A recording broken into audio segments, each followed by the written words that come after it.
e divina ope sepius implorata, ante plurimorum fratum nostrum consilio, beatos Ioannem Vicesimum Tertium, et Ioannem Paulum Secundum, Sanctos esse decernimus et definimus, in nomine Patris et Filii et Spiritus Sancti.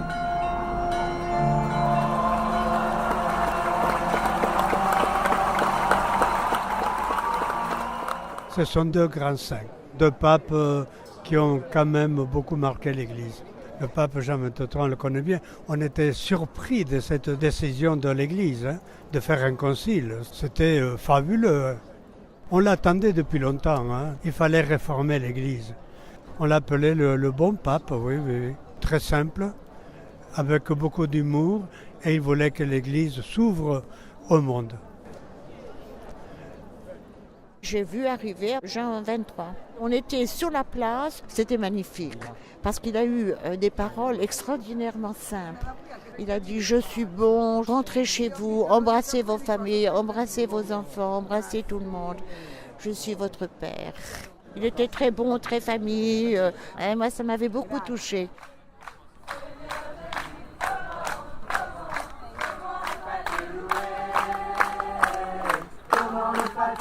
Jean-Paul II, c'est vrai que c'est mon pape, quoi. C'est vraiment le pape qui nous a portés en tant que jeunes, qui nous a élevés, qui nous a tirés toujours plus haut, qui nous a lancé des défis qu'il fallait relever en permanence. On est là surtout pour faire la fête autour de lui. C'est un pèlerinage. Ça fait aussi partie de l'éducation que je veux donner à mes enfants, de leur montrer qu'on peut se bouger pour l'Église, qu'il faut s'engager. C'est quelque chose qui va faire partie de notre histoire familiale aussi. Jean-Paul II, pour moi, c'est quelqu'un qui a une personnalité très complète et très épanouie, en fait. C'est peut-être pour ça qu'il m'a touché le plus. Il était sportif, il était intellectuel, il était introverti, extraverti. Une personnalité qui peut toucher, qui peut écouter. Il savait se taire au bon moment, parler au bon moment. Un modèle de sainteté qui, pour moi, me touche au niveau humain. Alors Jean-Paul II, moi je l'ai connu la première fois que je suis allé au JMJ à Paris. Ça m'a touché de voir la proximité qu'il pouvait avoir avec les jeunes. Ce pape, pour moi, il avait vraiment une figure de père.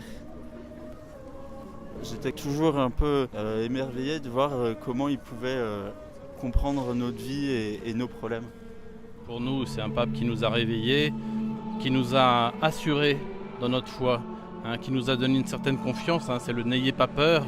Et aujourd'hui, on est content de voir nos enfants, nos aînés, nos deux aînés mariés, qui s'engagent et qui ont une force dans leur engagement que je crois que nous, on n'avait pas à leur âge, parce que la dureté de la vie aussi d'aujourd'hui leur demande un engagement encore plus profond. Finalement, nous, voilà, jeunes mariés, on a reçu tout ça, mais maintenant, non seulement on voit notre fille, mais on voit notre fille enceinte. Donc on a la génération encore d'après là, qui est en train de pointer le bout de son nez, et pour nous, c'est très très émouvant de savoir, ça y est, qu'il y a une continuité. En tant que famille et famille chrétienne, on a vraiment une place dans le monde et c'est beau de se sentir soutenu par les papes, par le pape Jean-Paul II et par le pape François maintenant. Et on a vraiment besoin de ces messages pour aider les familles à garder vraiment ce message chrétien dans le monde actuel.